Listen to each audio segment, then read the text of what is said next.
Lisons Ésaïe chapitre 11. Tasoma Isaya sura ya 11. Ésaïe chapitre 11. Isaya sura ya 11.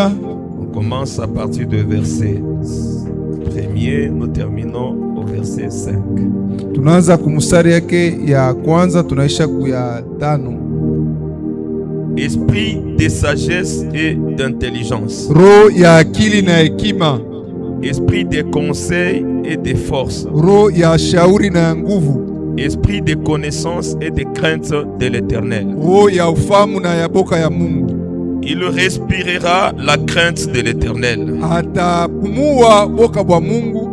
Il ne jugera point sur l'apparence. Hatasabisha kufuatana na uso. Il ne prononcera point sur un oui-dire. Hastasema kuile watu wanasema. Mais il jugera les pauvres avec équité. Lakini atasambisha maskini na waki. Et il prononcera avec droiture sur les malheureux de la terre. Na atasema wakunyoloka kwa watu waole wa dunia. Il frappera la terre de sa parole comme d'une verge. Atapiga ulimwengu na neno lake sawa bakora. Et du souffle de ses lèvres, il fera mourir le méchant. Na pumzi ya kinywa yake ataua watu wabaya. La justice sera la ceinture de ses flancs. Na haki itakuwa mkaba ya kifua chake. Et la fidélité la ceinture de ses reins. Na uaminifu wake ni mkaba ya kifuno yake. Que Dieu bénisse sa parole. Bwana Mungu abariki neno lake. L'esprit du Seigneur. Roho ya Bwana. La Bible dit ceci: l'esprit de l'Éternel reposera sur lui. Roho ya wa milele itaikala juu yake. C'est comme toi tu reçois aussi l'esprit de l'Éternel aujourd'hui. Iko sawa unapokea roho ya wa milele asubuhi. Voici comment se caractérise l'esprit de l'Éternel. Ona vile roho ya Bwana inakuwa. C'est un esprit de sagesse et d'intelligence. Lorsqu'on parle, quand vous lisez dans Job chapitre 28, je crois au verset 28 même, on définit la sagesse et l'intelligence selon la Bible. Amen. Amen. La sagesse et l'intelligence selon la Bible. On dit ceci: la crainte du Seigneur, c'est ça la sagesse. S'éloigner du mal, c'est ça l'intelligence. Que Dieu nous bénisse. Amen, Église. Amen. Donc pour Dieu c'est différent kwa Mungu inaachana avec la définition des hommes. Maana kwa Mungu inaachana kufuatana ya batu. De dictionnaire consort. Makamusi ya batu na bitu vingine. Pour Dieu, kwake ye Mungu, la crainte de l'Éternel, c'est ça la sagesse. Boka bwa milele njo hekima. C'est-à-dire que c'est lui qui craint Dieu, c'est celui-là qui est sage aux yeux de l'Éternel. Ule anaogopa wa milele njo mwenye mtu yuko hekima mbele ya macho yake. S'éloigner du mal. Na kwenda mbali na mubaya. C'est ça l'intelligence. Njo akili. Amen, Église. Amen. Donc celui qui est intelligent, c'est celui qui voit le mal, il s'éloigne. Et celui qui est sage, c'est celui qui marche dans la crainte de l'Éternel. Tout à fait différent avec la définition des dictionnaires. Alors nous devons comprendre selon Dieu. On dit l'esprit de l'Éternel reposera sur lui. De même que l'esprit de l'Éternel repose sur toi et moi. L'esprit est alors défini comme un esprit de sagesse et d'intelligence. C'est que celui qui a l'esprit de l'Éternel, il doit être sage, il doit être intelligent. Celui qui a l'esprit de l'Éternel, il doit marcher dans la crainte de l'Éternel et il doit s'éloigner du mal, parce que c'est l'esprit qui te donne la capacité. Amen, Église. Amen. C'est l'esprit qui nous donne cette capacité-là. C'est l'esprit qui nous donne les yeux pour voir le mal afin de nous éloigner. Donc celui qui a l'esprit, il est différent de celui qui n'en a pas. Parce que l'esprit n'est pas donné à n'importe qui. C'est pas n'importe qui a l'esprit du Seigneur. Parce que celui qui n'a pas l'esprit du Seigneur, il n'est pas tellement différent de l'animal. Voilà pourquoi on l'appelle homme animal. Amen, Église. Il n'est pas différent de l'animal. On l'appelle homme animal. Ce qui les différencie un peu de l'animal, c'est l'épée d'humanisme que Dieu a mis en lui. Donc il a une double identité, une double nature. Il a la nature humaine et la nature animale. Mais celui qui croit au Seigneur, il n'est pas homme animal, mais devient homme spirituel. C'est qu'il a la nature de l'homme et aussi l'esprit s'ajoute la nature de Dieu. Homme spirituel. Parce que l'esprit du Seigneur est sur lui. Amen, église. C'est l'esprit du Seigneur qui le conduit. C'est l'esprit du Seigneur qui lui donne la sagesse et l'intelligence. Différemment de l'homme animal. Parce que l'homme animal, c'est la nature animale qui se manifeste, qui le conduit. Un animal ne raisonne pas avant de faire quoi que ce soit.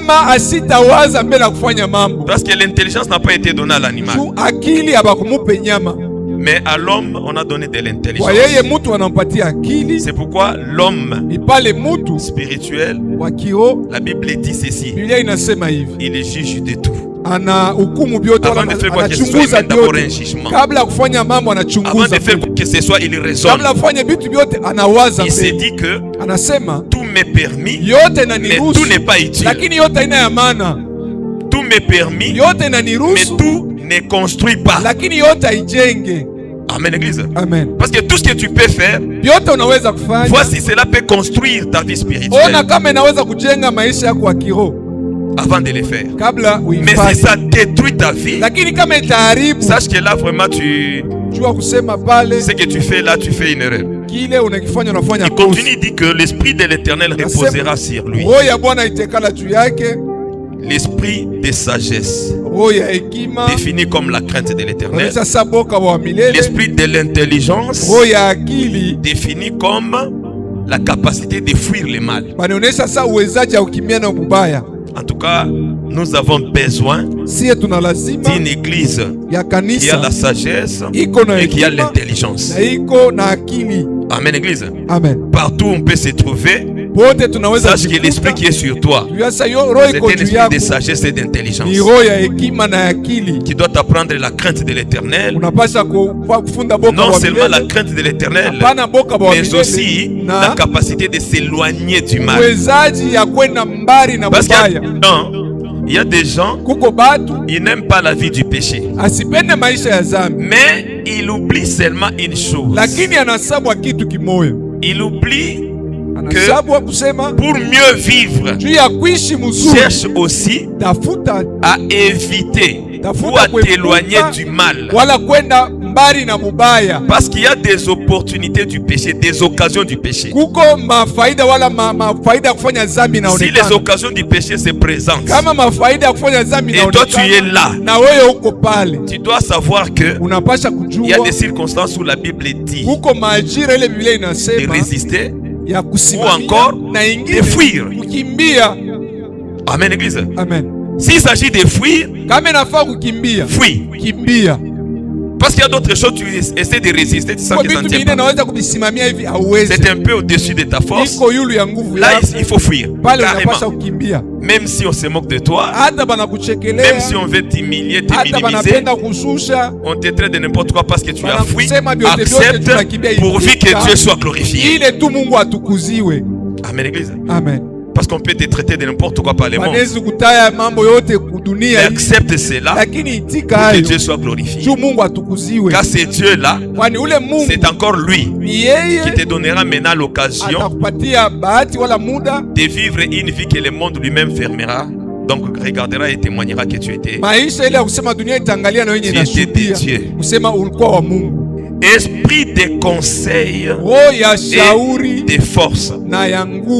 Donc c'est lui qui a l'esprit, qui sache que c'est l'esprit de conseil et l'esprit force. Amen, Église. Amen. Donc celui qui a l'esprit de Dieu, l'esprit de l'Éternel, déjà c'est un bon conseiller. Voilà pourquoi nous exhortons, frères, vous avez besoin d'un conseil. Il faut savoir auprès de qui vous voulez chercher votre conseil. Allez-vous chercher votre conseil auprès d'un homme animal ou bien un homme qui a l'esprit de l'Éternel? Amen, Église. Amen. Parce qu'un homme animal, il est conduit par cet esprit-là animal. Une certaine bestialité. Donc, les conseils qu'il te donnera ne peut jamais t'avantager spirituellement. Mais par contre, ça va seulement réjouir la chair. Mais Dieu ne sera pas glorifié en toi. Un enfant de Dieu ne prend pas les conseils de qui que ce soit. Avant de demander un conseil ou d'écouter un conseil, vois d'abord si la personne qui te donne ce conseil-là a l'esprit de l'Éternel. Il peut être petit ou grand, mais s'il a l'esprit de l'Éternel, sache qu'il te donnera un bon conseil. Amen, Église. Amen. Parce que si vous êtes conseillé, encadré par quelqu'un qui n'a pas l'esprit de l'Éternel, sachez que tout ce que vous ferez là ne sera pas agréable aux yeux du Seigneur.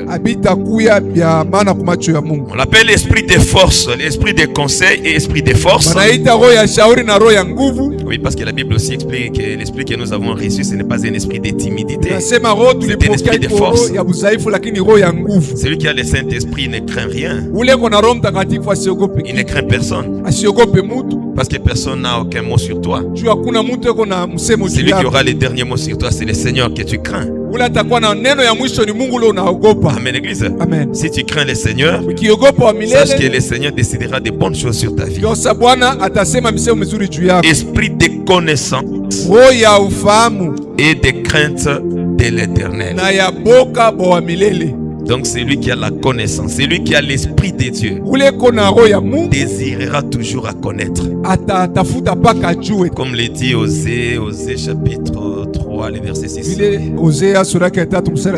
verset 6 et le chapitre 6, le verset 3. Je n'ai pas inversé ça. Tu vois un peu, c'est rapide. Connaissons. Cherchons à connaître. C'est que la connaissance que tu as là ne suffit pas. Cherche toujours à les connaître.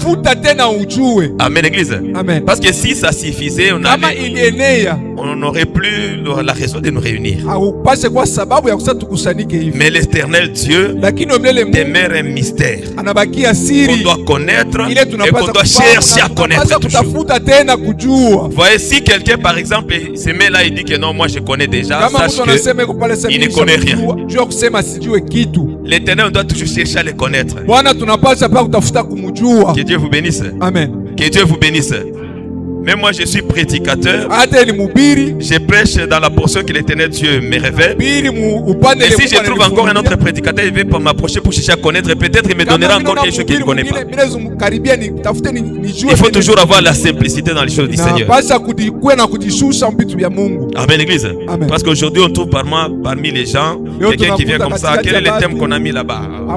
Ça, j'ai déjà écouté ça. Je connais déjà ça. On m'a déjà prêché sur ça. Mais sache que dans les choses du Seigneur, si c'était comme ça qu'étaient les choses du Seigneur, sache que on n'aurait même plus à prêcher. Parce que la Bible apparemment c'est un petit livre qu'on peut lire. Dans 6 mois on termine le tout. Amen, Église. Amen. Là pour la lecture bien posée, là, pas une lecture rapide comme un journal. Comme un journal, tu peux lire ça dans 1 mois. Parce qu'il y a des gens qui sont forts dans la lecture. Amen, Église. Amen. J'avais un grand-père. Un jour, je l'ai vu, il a pris les dictionnaires. Les micro-Robert là. Il a lu ça dans 1 mois. Il lit. Imaginez quelqu'un qui lit les dictionnaires. Les dictionnaires français. Il commence par la lettre A, Z. En train de lire seulement.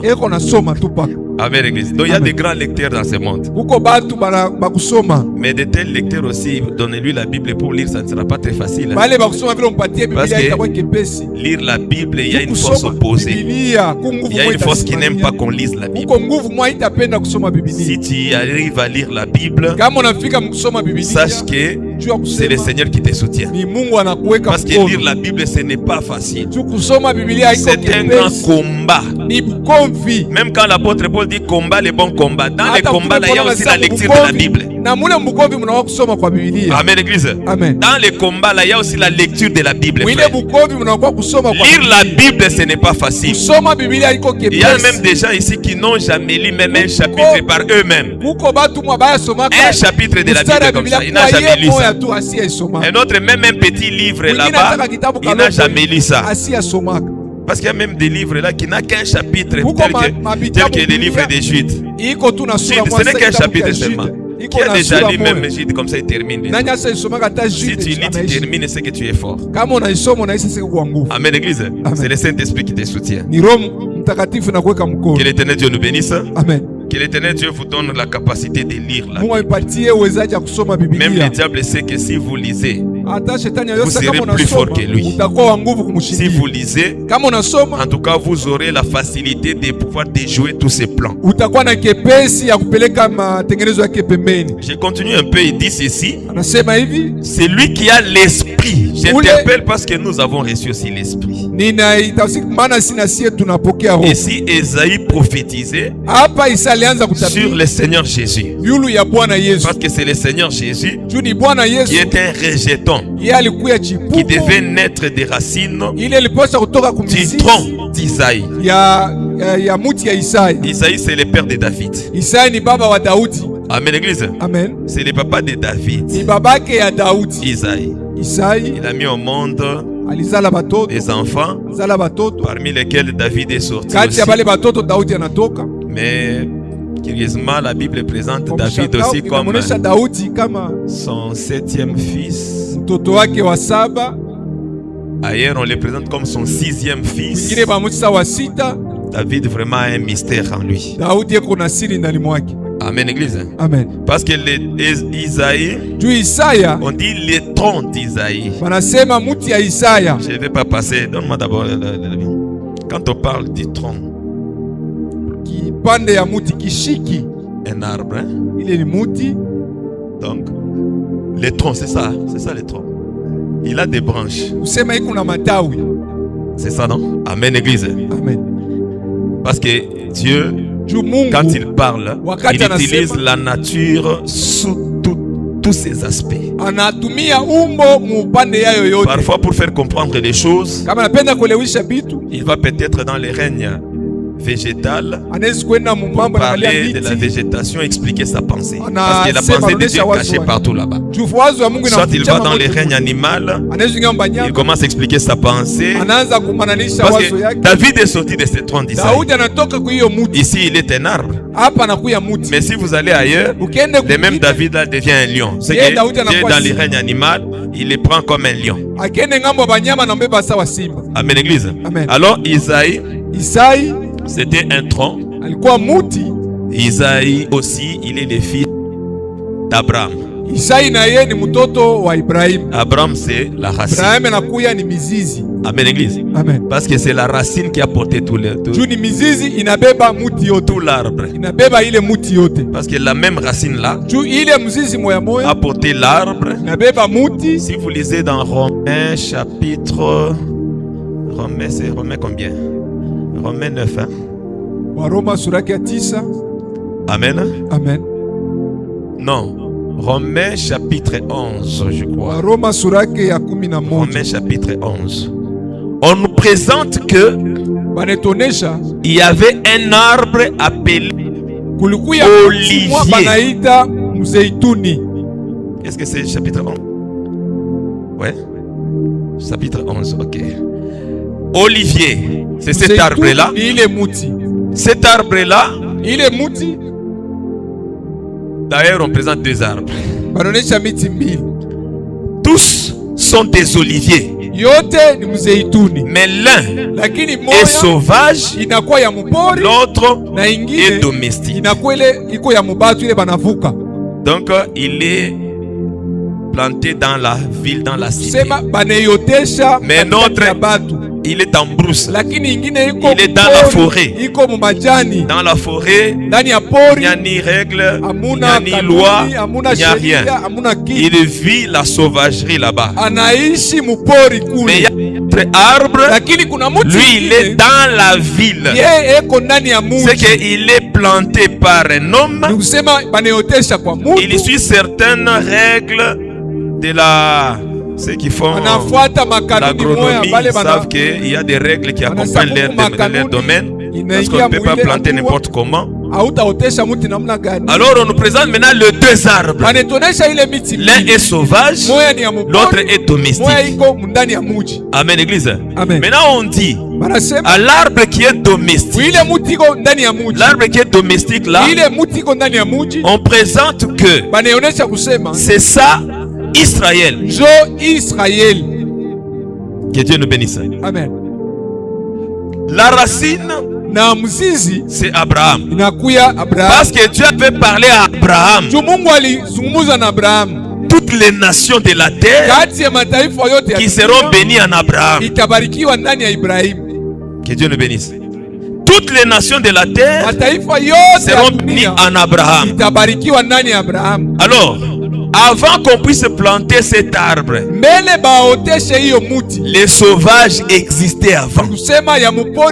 Parce que les sauvages là, c'est Adam. Amen, église. Amen. Un homme c'est un arbre, je pense que vous êtes d'accord avec moi. Quand Jean-Baptiste dit que vous allez produire des fruits en tant qu'arbre, non? Et lorsqu'il dit que la cognée est mise à la racine des arbres, l'arbre qui ne produit pas les fruits, on va les couper et les jeter au feu. On parle des hommes, non? Et l'arbre au pied duquel la cognée est mise, là c'était Israël déjà. On parlait, on annonçait déjà d'Israël qui ne va pas produire de fruits mais qu'on va couper.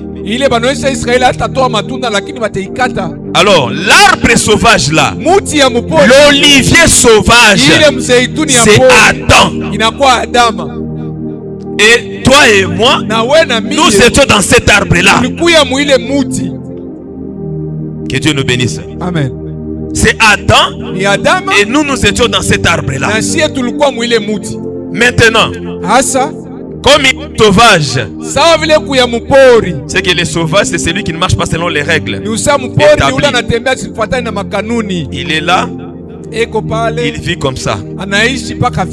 Parce que ce qui nous différencie aussi aujourd'hui des sauvages, c'est que nous avons des règles que nous suivons, nous avons la parole de Dieu. Mais ceux du monde, ils n'ont pas la règle. Ils n'ont pas de loi, ils n'ont pas de préceptes. Mais nous avons une loi qui régit notre communauté. C'est ça la différence entre nous et les païens. Amen, église. Amen.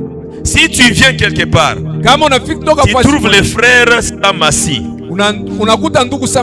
avec un païen assis à une table, tu les trouves tous les deux en train de boire. Tu trouves les frères Sam en train de boire la bière. Et tu trouves les païens que tu connais très bien que c'est un païen.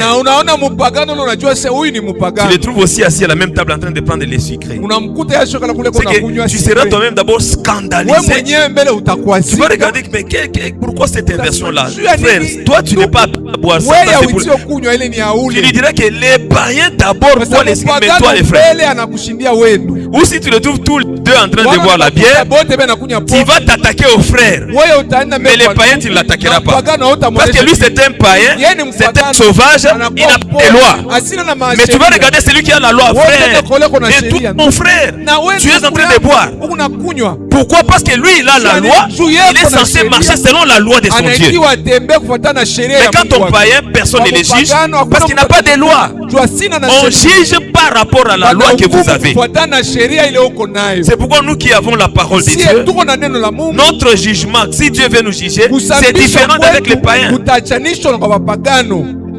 Amen, Église. Amen. Quand on dit que nous serons sévèrement jugés, c'est parce que nous avons une loi. Même dans la nature, frère, quelqu'un peut faire un mal.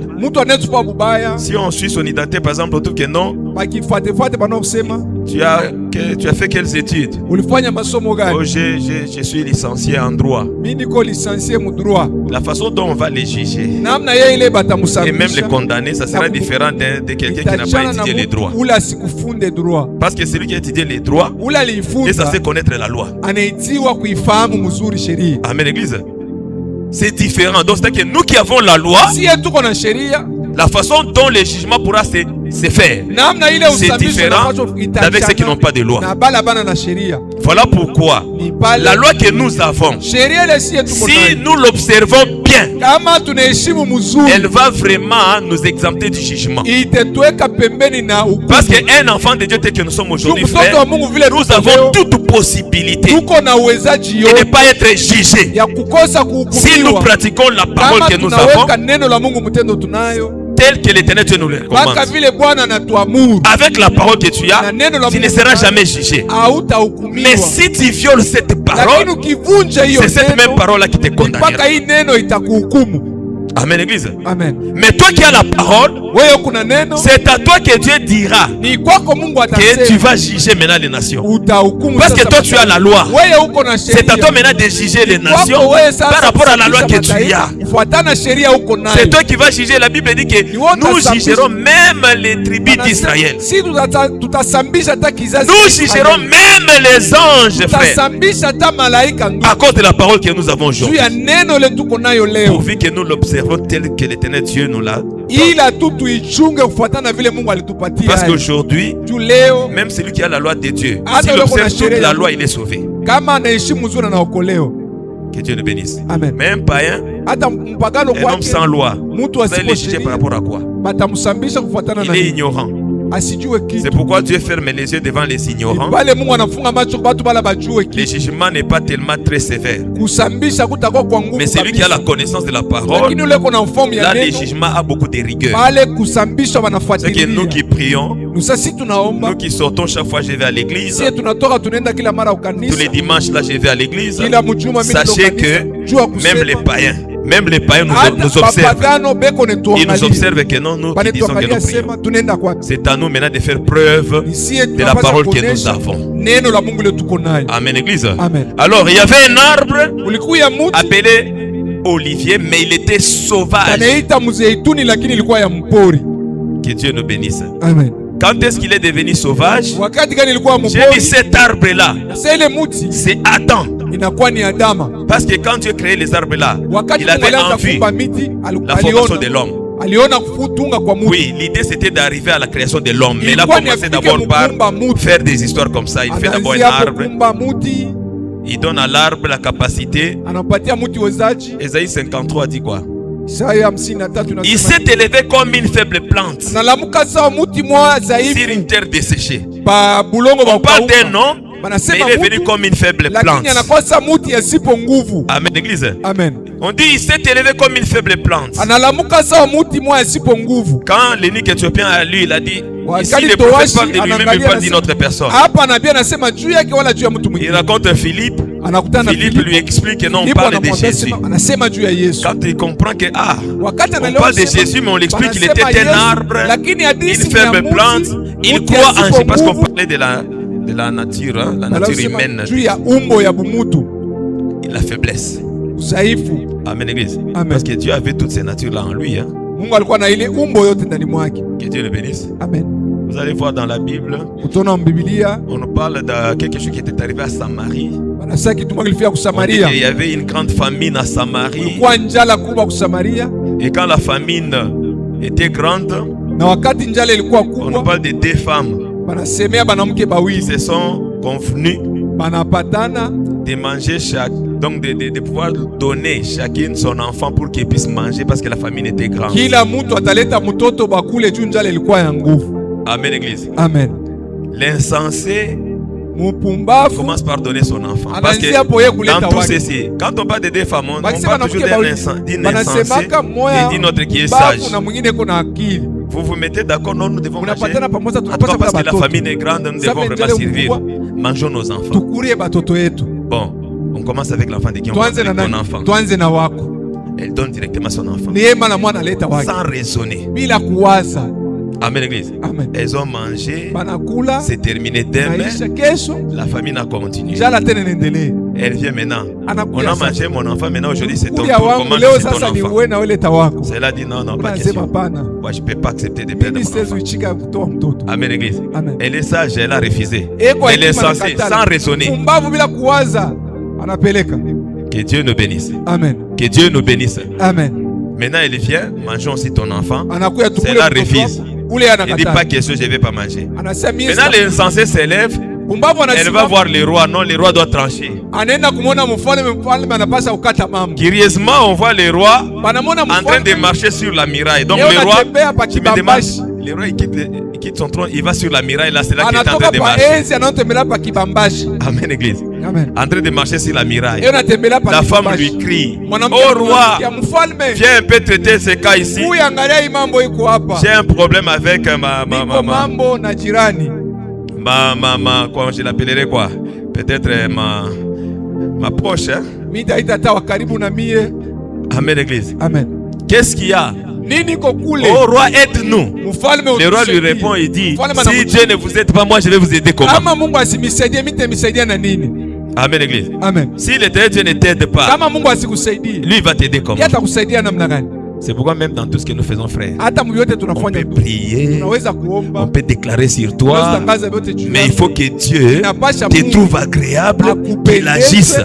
Parce que nous demandons seulement à Dieu d'agir. Quand Dieu va, parce que Dieu exauce la prière de ses serviteurs, lorsqu'il va, il te voit.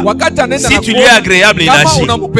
Si tu lui es pas agréable, il arrête. Ce n'est pas que la prière de l'homme de Dieu n'est pas efficace. Non, c'est le problème de toi aussi avec ton Dieu. On lui présente une personne, Dieu regarde la personne. Amen, église. Amen. Nous présentons le peuple devant Dieu. Dieu regarde le peuple. Il dit: celui-ci marche dans la crainte. Celui-là, c'est un rebelle. Je vais agir envers celui-ci. L'autre est là qui puisse d'abord se repentir. C'est pourquoi vous voyez, il y a des gens qui sont exaucés et d'autres, Dieu attend. Il attend que tu arrives d'abord à comprendre et à te repentir. Ce n'est pas le problème de Dieu, ce n'est pas le problème des hommes, ni des hommes de Dieu, ni du frère ou de la sœur.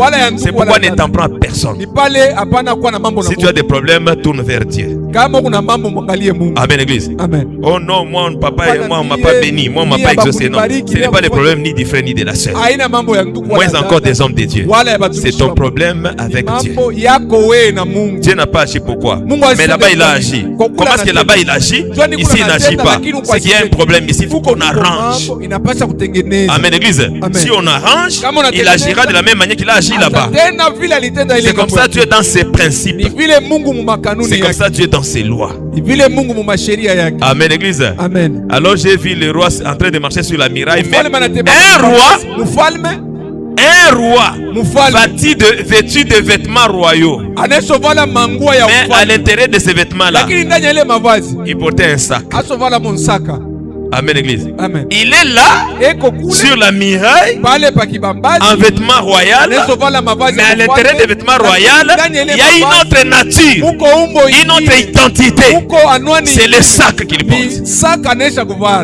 Amen, église. Amen. Il fallait qu'il y ait un problème sur la terre pour que le roi descende. Mais pour descendre, il enlève d'abord les vêtements royaux. Il reste avec les sacs. Les gens constatent qu'il y avait les sacs. Or en Israël, si quelqu'un porte un sac, c'est qu'il prend l'attitude de l'humiliation.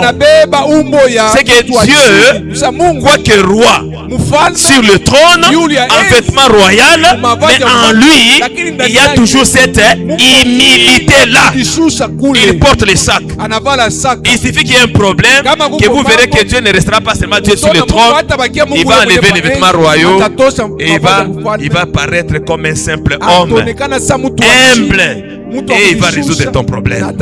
Si Dieu n'était pas descendu ainsi, on ne serait même pas sauvé, frère. Que Dieu le bénisse. Hein? Amen. On ne serait pas sauvé. Il a la nature en lui, il cache ça. Mais dans cet arbre ici, qui est Adam, toi et moi nous étions là. D'abord, Dieu a mis Adam en Éden. Or l'Éden c'est un jardin. Autrefois on avait dit que un jardin est différent d'une forêt. Parce qu'une forêt, il n'y a pas de loi là-bas. Mais le jardin est fait selon les règles. Dans les jardins, on plante, on sème suivant toutes les méthodes de la culture bien enseignées. Il était là. On a mis même la loi. Quand il a transgressé la loi, alors Dieu les chasse. Comme on les chasse du jardin, il devient un sauvage. Amen, église. C'est ainsi que nous nous sommes retrouvés en lui tous des sauvages. Nous étions tous sauvages en Adam qui était chassé de l'Éden, du jardin d'Éden. Amen, église. Amen. Et c'est comme ça qu'on a évolué comme des sauvages. Des gens sans loi, des gens sans règles, des gens sans Dieu. Nous étions comme ça. La Bible dit chacun marchait selon sa propre voie. Or ici, on n'a pas le droit de marcher selon chacun selon sa propre voie. Ici, il n'y a qu'une seule voie qui est présentée. Tous nous devons marcher dans cette voie-là. Et cette voie-là, c'est la parole de Dieu. Mais là-bas, chacun marchait selon sa propre voie.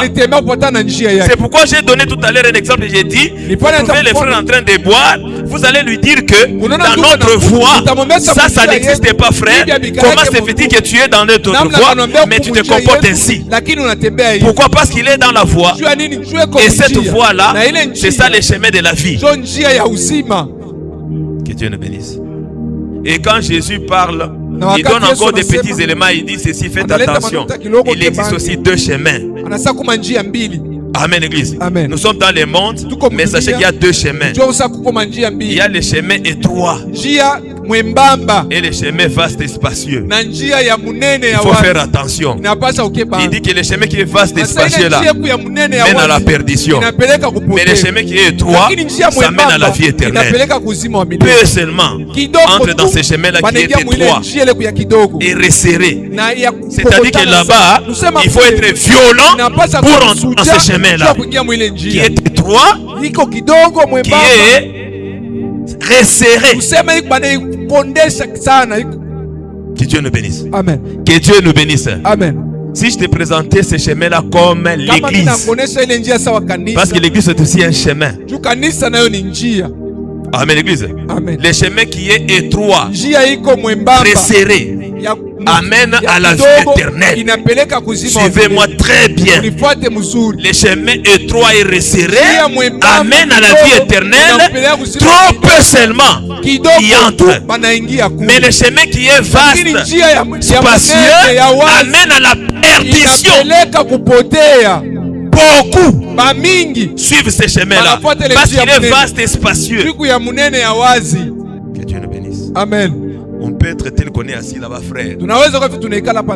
Mais on trouve au milieu de nous quelques-uns sur le chemin étroit et resserré. D'autres aussi, toujours au milieu de nous. Mais sur le chemin vaste et spacieux, on est tous là. La Bible dit ceci. Les chemins étroits, peu seulement. Il faut être violent pour entrer là-bas. Mais ça amène à la vie éternelle. Mais le chemin qui est spacieux là, qui est vraiment très vaste là. Vous voyez, ici on dit que c'est resserré. Hein? Il faut se faire violence pour entrer dans ce... Parce qu'il est étroit et il est resserré. Donc ce sont des conscients qui entrent dans cette voie-là et qui combattent, qui luttent pour entrer dans cette voie-là parce que là-bas ça amène à la vie éternelle. Mais le chemin vaste là, on n'a pas besoin de se discuter là-bas, tout ça là-bas. On admet tout. On marche parce que le chemin est passé. Il est très vaste. Là-bas on admet tout.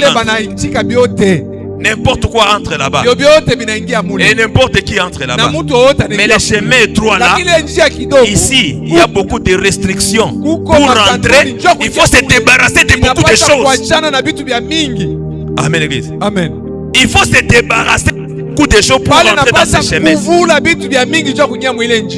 Dans ce chemin ici, frère, si vous ne vous débarrassez pas de beaucoup de choses, vous n'entrerez pas.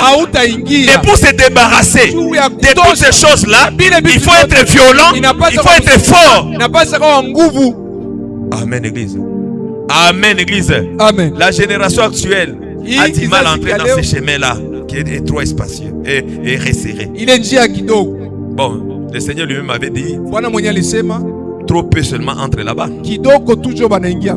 Amen, l'église. Amen. Mais de l'autre côté, la génération se retrouve. La génération corrompue. La génération actuelle. Là-bas, il n'y a pas de restrictions. Là-bas, on dit non, venez. Dans ce chemin ici, frère, on ne donne pas une condition. Tu as cru, ça va entre. Même si tu es habillé comment, entre. Même si tu fais quoi, entre. Dans leur chemin là, on dit t'es permis. On s'arrête là. Amen, l'église. Amen. Dans les petits chemins, on dit tout est permis, mais tout utile. Parce que personne ne m'empêche de faire ça. Par exemple, personne ne t'empêche de mettre les plantes là que tu mets. C'est permis. Qui t'empêche? Tu es libre de mettre, c'est ton argent d'ailleurs. Tu as mis. Mais est-ce que c'est utile? Et ça peut te permettre d'entrer dans les petits chemins là. Parce que dans ces petits chemins là, des histoires comme ça n'entrez pas. Là-bas, laissez-moi vous dire la vérité. Dans ces chemins là, on ne trouve pas des plantes, on trouve pas des maquillages, des bijoux, on ne trouve pas les aventures du monde là. On ne les trouve pas là-bas. Parce que les chemins trop petits, d'abord pour contenir les gens, il faut forcer. Alors tous ces soirs-là trouveront de la place là-bas comment? Non, ça n'entrera pas. Les chemins trop petits, ça amène à la vie éternelle. Pour entrer là-bas, il faut te débarrasser de tout. Tu laisses les tout là, tu entreras facilement. Mais si tu as ces histoires-là, ça n'entre pas. Là-bas, un fétiche n'entre pas. Oh non, toi tu avais une corde. Parce qu'il y a d'autres qui les voient comme ça, élégant, mais avec une corde dans la hanche. Quand il marche là, il a ces histoires-là. Là-bas, ça n'entre pas. Tu arrives ici, on te bloque. Il y a des histoires qui t'empêchent d'entrer. Parce que ça amène à la vie éternelle. À la vie éternelle, il n'y a que la parole pure. Si tu te conformes à la parole, tu entreras. Mais si tu as besoin de ça, on te montre là-bas un chemin qui est très vaste. Là-bas, tu peux marcher. Personne ne va te faire. Personne ne va te créer, ni t'empêcher. Là-bas, tu peux marcher librement. Amen, l'église. Amen. Amen, l'église. Amen. Même si tu mets une plante qui descend jusqu'en bas, tu marches, ça traîne sur les sables. Personne ne va t'empêcher. Tu vas marcher librement. Là-bas, même si tu es un ivrogne, tu marcheras librement. Tu dis non, tous nous sommes enfants de Dieu, Jésus. On te dit, mais montrez-moi un verset qui interdit de boire. De telles questions, il ne faut même pas répondre. Dis-lui seulement qu'il y a un chemin vaste et spacieux, mais ça amène à la perdition. Tu peux entrer là-bas ivre. Parce qu'il y a des gens aussi, très, je dirais quoi. Donc c'était que je me demande un peu. Vous imaginez quelqu'un même le matin comme ça, il se lève, il boit, avec un peu d'ivresse, il vient au culte. Donc je me demande si c'est que la nature humaine et la nature. Bon, je me demande si c'est ce qui se passe là. Qu'est-ce que tu viens faire? Tu viens combattre Dieu, ou bien tu viens te distraire, ou tu crois que dans la boisson là, dans ton ivresse là, la parole de Dieu trouvera de la place. Si tu ne veux pas de la place. Amen, Église. Il croit que ça c'est un chemin vaste, spacieux, on peut y entrer. Ok, qui m'interdit. Dans ce chemin là, frère, quelqu'un peut épouser 2-3 femmes. Dans ce chemin là, il avance, personne ne va l'empêcher. Quelqu'un peut faire tout ce qu'il veut. Il peut se croquer, mais il continue là-bas. Et il parle en langue. Il peut même prophétiser des vérités. Des choses qui s'accomplissent vraiment comme ça. Il est sur le chemin vaste et spacieux. Mais dans ce chemin ici, étroit, frère, ça ne va pas marcher avec toi. Amen, Église. Là-bas, ça ne va pas marcher. Là-bas, il y a trop de conditions là-bas. Notre Dieu, c'est un Dieu de conditions. Dieu ne peut pas accepter assez que tu aies la facilité dans le monde et puis s'ajoute encore le ciel. Non. Il faudrait qu'à un moment donné, tu sens que dans le monde, en tout cas c'est très compliqué. Là, il te console au ciel. S'il te donne la facilité, si le ciel tu rates ça. Amen, Église. Tu jouis de tout. Et puis tu vas encore jouir avec les sanctifiés au ciel. Non, non, frère. Quelqu'un qui se discipline, il refuse de jouir de beaucoup de choses aussi comme un jeune, tout comme un homme, comme une femme. Il refuse certaines choses à cause du royaume. Il arrive au ciel, il trouve aussi quelqu'un qui a joui de tout sur la terre. On se retrouve tous au ciel. Non, là Dieu devient juste, frère. Dieu ne peut pas accepter de faire ça. Amen, Église. Quelqu'un qui jouit de tout sur la terre, ça ne peut pas se faire. Demandez au pauvre Lazare. Il vous dira que le père Abraham a dit au riche, ami, quand tu étais sur la terre, tu étais heureux, tu jouissais de tout. Mais Lazare, lui, il souffrait parce qu'il cherchait le royaume. Amen, Église. Maintenant, le temps est venu pour consoler Lazare. Toi aussi, tu vas d'abord aussi souffrir là-bas. Acceptez de souffrir pour le Seigneur. Le Seigneur va vous consoler au ciel. Acceptez qu'on se moque de vous sur la terre. Le Seigneur un jour, il pensera à votre souffrance. Il va vous consoler dans le ciel.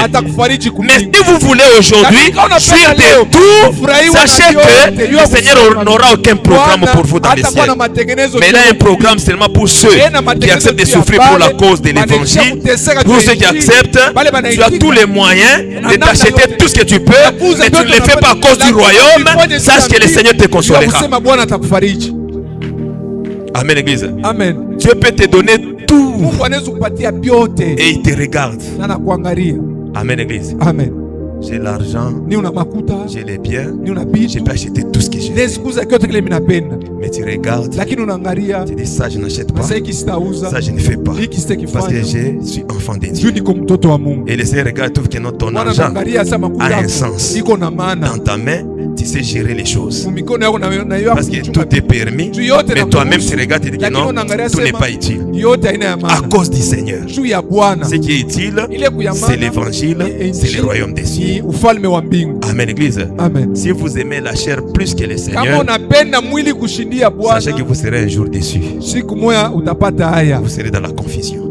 Mais aimez le Seigneur plus que même votre propre corps, plus que votre chair, plus que votre mariage, plus que votre travail, plus que vos études, plus que vos repos et vos vacances. Aimez le Seigneur plus que toute autre chose.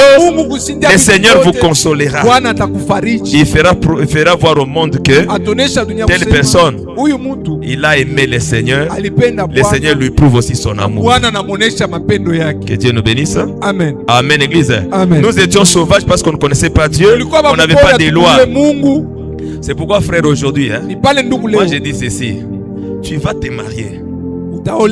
La famille est païenne. Ils n'ont pas de loi. Ils n'ont pas Dieu. Ce sont des païens. Et ils vous disent que à cause de ce que nous avons fait, tu vas nous donner l'argent pour prendre notre fille en mariage. Tu vas nous donner la bière. Il y a des gens qui demandent mais cigarettes. Tu vas nous donner ça. Toi, tu vas dire non, je ne donne pas parce que moi je suis chrétien. C'est toi qui es chrétien, c'est toi qui as la loi. Eux ne sont pas chrétiens, ils n'ont pas de loi. Ils demandent ça, ils n'ont pas de compte à rendre à qui que ce soit. Si tu donnes, tu n'as pas péché. C'est pas toi qui vas boire. Et même si tu ne donnes pas, ils boiront. Amen, église. Amen. Même si tu ne donnes pas, ils vont boire. Et personne ne va les empêcher. Que Dieu nous bénisse. Amen. C'est nous qui avons la loi. C'est nous qui respectons la loi. Et ils ont ce qu'ils ont. Ils font ce qu'ils font. Ils sont libres. Les jours où ils se convertiront, ils abandonneront. La Bible interdit seulement. Un verset dit ceci: ne donne pas du vin à ton frère, à ton prochain. Qui est mon frère? Un païen, c'est mon frère. Amen, église.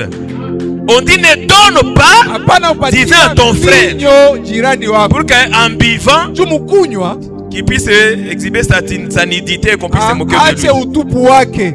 Donc à mon frère, je ne peux pas te donner, même si tu dis que tu as soif, je te donnerai de l'eau. Amen, église. Amen. Mais celui qui n'est pas mon frère, lui, il est libre, il peut prendre comme il veut. Que Dieu nous bénisse. Amen. Mais cela ne veut pas dire que tu peux sortir avec des païens dans des boîtes de nuit, tu les rachètes parce qu'ils sont libres. Ils ne sont pas mes frères, je vais les donner. Non. Tu commences à dépenser dans les néants. Amen, église. Amen. Tu diras que mon argent, moi, je ne vais pas gaspiller ça dans cette histoire ici. Mais je vais glorifier le Seigneur. Que Dieu nous bénisse. Amen. Alors nous étions tous en attente. Comme la Bible le dit, nous étions éloignés. Nous étions sans Dieu, sans alliance. On n'avait pas de promesses. Amen, église. Parce qu'on était en attente. Alors Dieu maintenant, il prend un autre arbre. Il va planter maintenant dans son jardin. Là, c'est Abraham. Il met la semence. C'est Abraham. C'est comme une récréation. Oui, dans le sens de Kumba, oui. Il a créé de nouveau. Parce qu'Adam a tout perdu. Il l'a chassé. Maintenant Dieu va prendre Abraham. Il le sème là-bas. Il commence une nouvelle création. Parce qu'Abraham, c'est une nouvelle création. Amen, église. Amen, église. Amen. Abraham, c'est une nouvelle création. On met encore la semence dans la terre. Cette semence-là, dans des racines, produit un arbre. C'est Abraham. L'arbre qui croit, Dieu disait à Abraham, je te donne cette terre-là. À toi et à ta postérité après. Que Dieu le bénisse. Amen. Alors, qu'est-ce que Dieu fait maintenant? Dieu maintenant, Abraham croit, il devient aussi un grand arbre. La croissance c'est Isaac, Jacob. Amen, église. Amen. Abraham met au monde les enfants, c'est ça l'arbre qui développe. Et les branches ici, c'est ça Jacob, Israël. Amen, église. Amen. Les troncs, c'est Isaïe. Il est fils d'Abraham, le père de David. Que Dieu nous bénisse. Amen. Parce que l'arbre, aujourd'hui cet arbre ici existe. Romains dit ceci, Romains 11. Lorsqu'on est allé à cet arbre ici, on a trouvé que il y a des branches qui n'ont pas produit de fruits. Parce que l'arbre qui est attaché à la racine doit normalement porter le fruit. Parce que la racine, c'est Abraham. Mais les branches qui sont des enfants d'Israël n'ont pas donné de fruits. C'est pourquoi Jésus leur disait, si vous étiez enfants d'Abraham, vous feriez les œuvres d'Abraham. C'est que si vous étiez des branches attachées à la racine qui est Abraham, la foi, vous feriez, vous porterez de fruits. Mais on ne voit pas de fruits en vous. Tout ce que vous faites là, vous cherchez seulement à me tuer. Amen, Église. C'est qu'on a trouvé des branches à la racine d'Abraham, mais qui ne portent pas les fruits d'Abraham.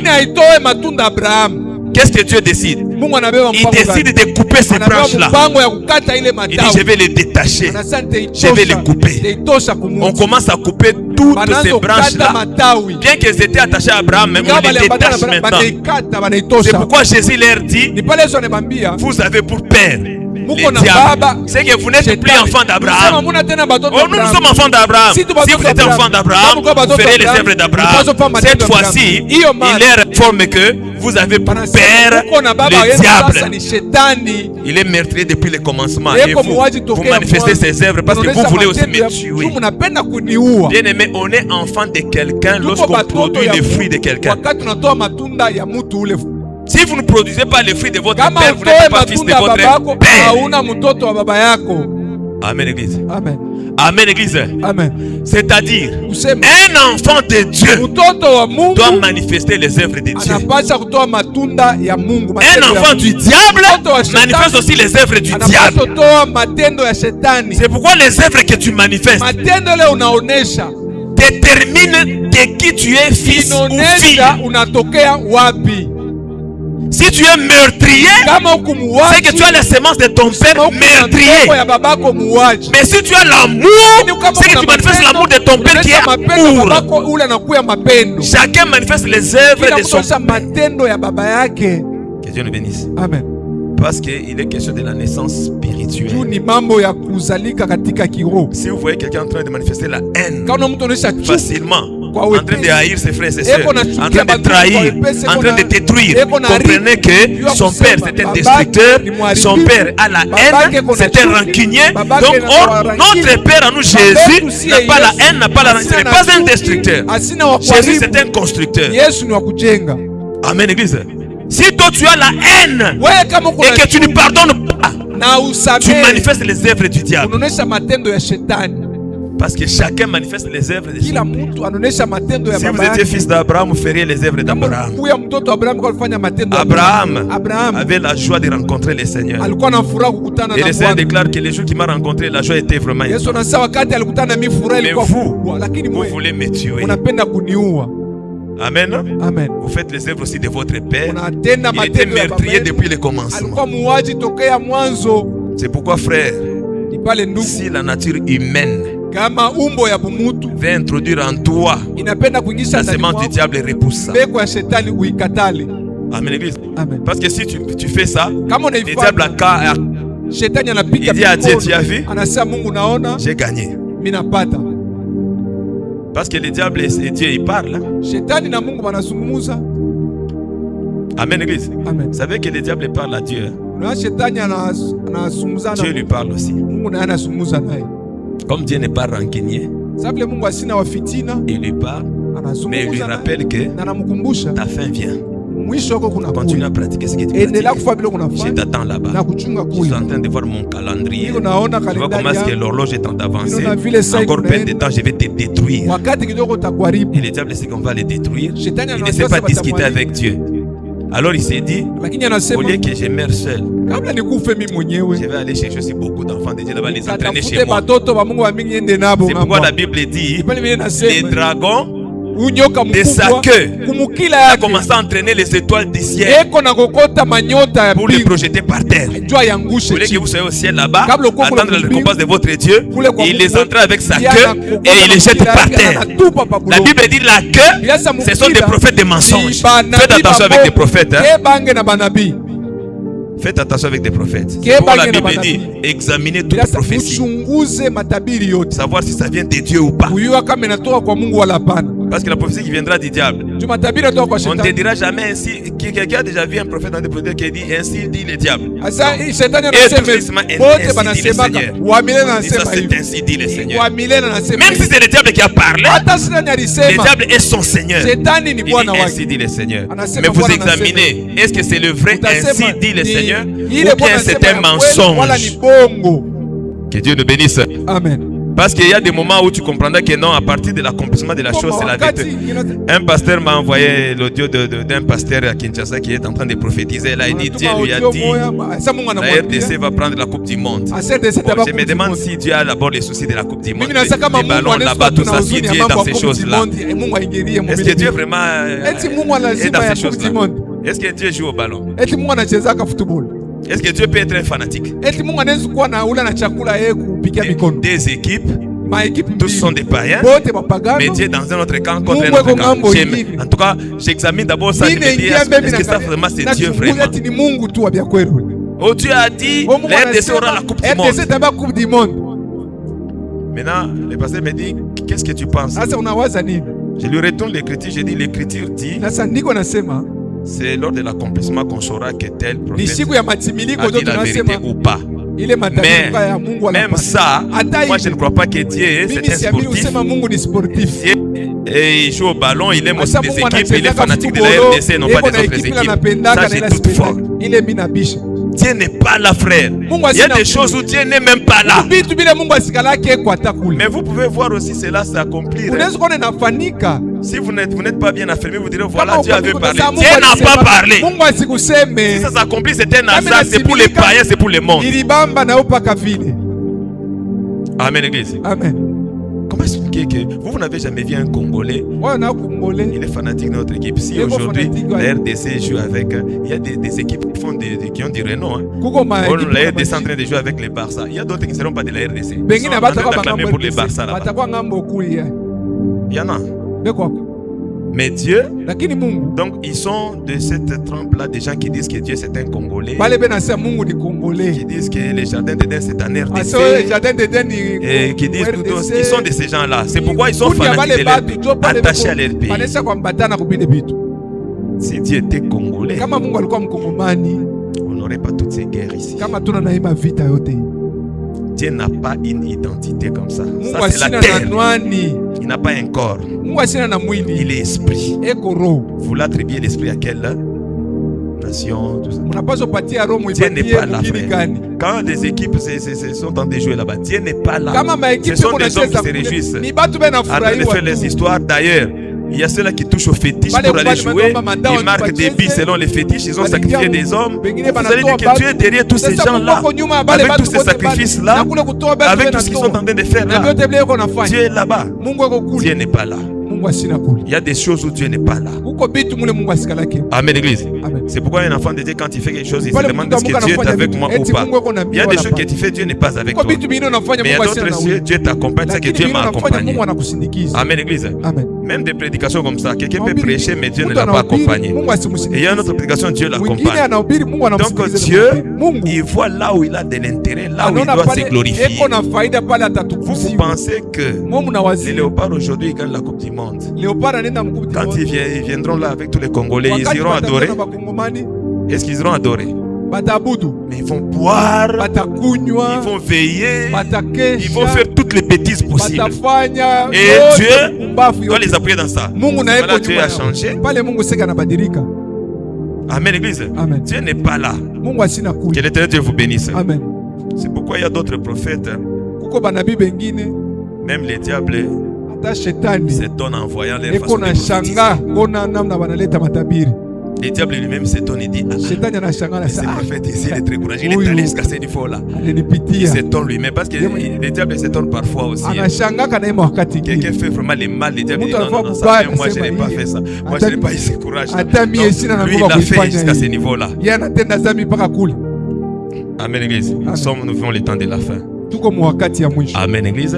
On prend ces branches, on les coupe, on les jette. C'est une partie d'Israël qu'on a détachée. On va maintenant vers l'arbre qui est sauvage. On prend quelques branches encore là-bas, on détache.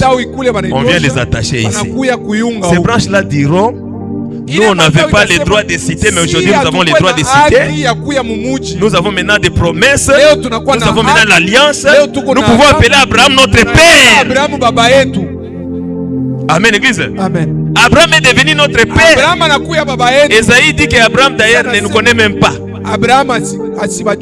Mais il devient notre père. Pourquoi? Parce que nous manifestons les œuvres d'Abraham. C'est que la racine communique la vie à l'arbre. L'arbre transmet aux branches. Vous sentez que la racine vous a communiqué la foi. Et quand vous manifestez la foi, en tout cas on peut témoigner que vous êtes attaché à Abraham. Amen, église. Amen. Que l'éternel Dieu vous bénisse. Amen. Mais mon problème était aussi que on a parlé dans Esaïe 11 du tronc. Le tronc. Parce qu'on a coupé les branches. Amen, église. Amen. Maintenant le tronc est resté. C'est là que Job dit ceci. Un arbre, quand on le coupe, il a de l'espérance. Parce que la racine est là. Même Israël a de l'espérance parce qu'il y a la racine. Ils sont fils d'Abraham. Un jour, à cause de l'alliance avec Abraham, Dieu va les récupérer. Amen, église. Amen. Un arbre, quand on le coupe, il a de l'espérance. Alors on dit, l'arbre qu'on a coupé, il y a eu un rejeton qui est sorti. Un germe est sorti. Or le germe, c'est le nom de quelqu'un. Dieu dit, mon germe germera. Amen, l'église. Amen. Le germe qui est sorti de ce tronc d'Isaïe, c'est celui qu'on appelait le fils de David. C'est ce germe-là qui est devenu maintenant un arbre. Et c'est ce germe-là qui nous porte parce qu'il dit que lui, il est un arbre, nous nous sommes maintenant ses branches. Amen. Amen, église. Amen. Vous comprenez maintenant quand on coupe les planches ici, quand ça tombe, ça sèche. C'est envers eux que Jésus disait, si on fait ces choses à moi, un bon père, qu'en sera-t-il de vous, le bois sec? Ils sont secs parce qu'on les a détachés de l'arbre. On les coupe de l'arbre, ils tombent, ils sèchent. C'est alors qu'il parlait à ces gens-là. S'ils ont fait des choses, à moi qui suis un arbre vert, sera-t-il de vous qui êtes des bois secs? Ils sont secs parce qu'ils ne sont pas attachés à la racine. Ils ne sont plus en Abraham. Ils ont séché parce qu'en eux il n'y a plus la vie. Jésus maintenant, qui est un arbre vert, va produire de nouvelles branches. Les nouvelles branches qu'il produit, c'est nous maintenant les enfants de Dieu. C'est nous les branches qui sommes en Jésus et c'est nous qui produisons de fruits. Que Dieu nous bénisse. Amen. Eux n'ont pas produit de fruits. Jésus en a parlé de plusieurs manières. Il va vers un arbre et ne trouve pas de fruits. Il parlait d'Israël. Mais à nous, Jésus trouve les fruits à tous. Jésus n'est jamais resté affamé. Il mange notre foi. Notre foi produit des œuvres, produit des fruits. Ce sont ces fruits-là qui sont en train maintenant de consoler Jésus. Que Dieu le bénisse. Amen. Que Dieu nous bénisse. Amen. En d'autres termes, il t'a communiqué le Saint-Esprit. Tu as maintenant le Saint-Esprit. Avec le Saint-Esprit, tu peux t'éloigner du mal, tu peux faire le bien. Avec le Saint-Esprit, tu peux marcher dans la sagesse. Tu peux savoir ce que tu peux faire, ce que tu ne peux pas faire. Avec le Saint-Esprit, il y a des choses que tu peux supporter et des choses que tu ne peux pas supporter. Moi, j'ai déjà vu un enfant de Dieu. Il quitte l'église. Il s'en va. Il fait quelque temps. Puis il revient. Il dit, je n'ai pas supporté. Je n'arrive pas à supporter que l'enseignement que je te donne, ce n'est pas ça ma nourriture. Il rentre tout bonnement. Amen, l'église. Amen. Beaucoup de bien-aimés, ils vont ailleurs, ils regardent seulement l'enseignement comme ça. Peut-être ici, ils manifestaient certaines faiblesses, mais quand ils vont se rendre compte que ce n'est pas ça sa nourriture, quand ils rentrent, ils trouvent que non, nous sommes bénis. Amen, l'église. Amen. Je me demande si toi aussi tu vas quelque part là, tu vas supporter. 1 mois, 2 mois, 6 mois, tu supportes. Une femme passe là-bas, prêche. Alléluia. Avec l'arrogance des femmes aujourd'hui. Plus que même des prédicateurs hommes. Et puis, même les miracles peuvent les accompagner. Hein? Mais un enfant de Dieu ne peut pas être surpris. Que Dieu nous bénisse. Amen. Un enfant de Dieu ne peut pas être surpris. Je faisais un débat à la radio avec ma pasteur. Elle me dit, tu ne crois pas en moi. Je vois mon ministère. J'ai une grande église. Et dans mon église là-bas, j'avais même ressuscité un mort. J'ai dit, tu peux avoir même la plus grande église du monde. Mais tant que l'écriture te contredit, maman, arrête-toi, vérifie d'abord. C'est pour ton salut. Toi, tu penses que je peux dire à Dieu que non, regarde mon église, Seigneur, que j'entre au ciel. Je n'entrerai pas si je ne me conforme pas à la parole. Même si je prêche des millions et des millions de gens, de mettre devant des foules, Dieu regarde aussi mon comportement, ma marche aussi. Si ma marche ne se conforme pas, le peuple là-bas ne sera pas pour moi un visa pour l'entrée. Frère, non. Même si j'ai construit des grands temples, j'ai fait des grandes croisades, j'ai rempli des mondes, des stades, j'ai banchi. Dieu finira par regarder mon cœur.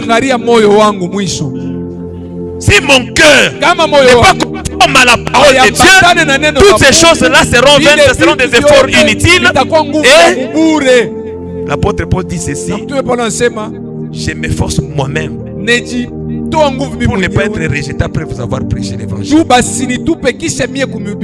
pas parce que tu es un grand prédicateur que d'office tu entres au ciel. Ce n'est pas parce que tu fais des miracles que d'office. Non, ma foi. Amen, l'église. Amen. Ma foi, c'est ça ce qui me permettra d'entrer. Que Dieu nous bénisse. Amen. Que Dieu nous bénisse. Amen. Même mes enfants, moi je suis pas la garantie que non, comme parce que moi-même je suis consolé, moi-même je suis convaincu que j'ai ma place au ciel. En tout cas, j'ai fait l'effort, frère. Amen, l'église. Amen. Et je ferai l'effort jusqu'à la dernière minute. Je ne veux pas rater le ciel. Mais mes enfants doivent aussi travailler pour le salut. Amen, l'église. Amen. On ne dira pas que mes enfants, automatiquement on va, ça c'est être dans le monde. On dit non, il est le fils de Dieu. On fait le passé. Non, pour rentrer au ciel, chacun avec sa foi. Tu viens avec ta foi là, tu présentes et dis en tout cas. Et si tu étais enfant d'un pasteur, tu rates, le pasteur entre au ciel, mais toi tu rates. Sache que même le diable, il va encore te frapper sérieusement. C'est-à-dire toi tu avais le pasteur tous les jours. Tu as raté comment? Amen, l'église. Amen. Que l'Éternel Dieu nous bénisse. Amen. Chacun de nous sera sauvé par sa foi. Ce n'est pas parce que tu dis notre église que tu es sauvé. Non. Tu entres dans notre église, suis la parole, l'enseignement qui est prêché. C'est pourquoi quand tu viens, ne dis pas non, j'ai vu le frère en train de danser comme ça. Moi je vais danser. Il a dansé la danse de Wera, de Fali. Moi aussi, il a dansé comme ça. Non. Si il danse comme ça, peut-être parce qu'il a imité, il est fanatique de Fali. Il peut rater le royaume avec sa danse. Et toi qui l'as imité, toi aussi tu rates. Amen, l'église. Amen. Que Dieu nous bénisse. Amen. C'est pourquoi la danse, frère, que le Saint-Esprit soit la source d'inspiration. Même pour danser. Si on commence à mettre là-bas, on met un feu. On met une sœur, on met les païens du monde, les musiciens du monde, ils même dansent. Vous regardez, ce sont les mêmes chorégraphies. Non, là, ça ne va pas. Et puis vous avez dit, non, dansez où t'en as l'eau là. Et où t'en as l'eau là, mais cela t'est parvenu par quelle inspiration, quel moyen? L'inspiration est païen? Non. Si le Seigneur t'inspire kama Mungu et anakupatia que les autres viennent imiter chez toi, on donne gloire au Seigneur. Mais toi, tu vas imiter les païens pour amener ça ici. C'est comme si tu nous amenais un feu étranger. Et le feu étranger amène la mort. Amen, église. Amen. Donc ce n'est pas parce que j'ai fait partie de cette église d'office je suis sauvé. Non. Parce que tel c'est mon pasteur, je suis sauvé. Non. Tu es sauvé si tu as foi en l'évangile que nous te présentons. Tu crois à cet évangile, tu pratiques cette parole, tu es sauvé. Même moi, si j'ai mes foi en cet évangile, je pratique cet évangile, fais. Je ne dirai pas non parce que c'est moi qui ai prêché. Je suis exemple parce que c'est lui qui donne la loi parfaite au-dessus de la loi. Non, si je viole la loi, c'est lui qui est au-dessus de la loi, c'est Dieu lui-même. Tous nous sommes sous la loi. Tous nous devons travailler pour le salut. Tous nous devons travailler pour le salut. Amen, église. Amen. Que l'Éternel Dieu vous bénisse. Que l'Éternel Dieu vous comble de ses bontés. Qu'il puisse visiter chacun de nous et nous donner la capacité de pratiquer la parole. Oui, bien aimé, nous allons prier. Shalom. Bienvenue sur la chaîne YouTube de l'église, dénommée Église Grande Assemblée des Saints. Abonnez-vous dès maintenant pour ne rien manquer des informations, des enseignements, des programmes et toutes les activités qui concernent l'église. Que Dieu vous bénisse.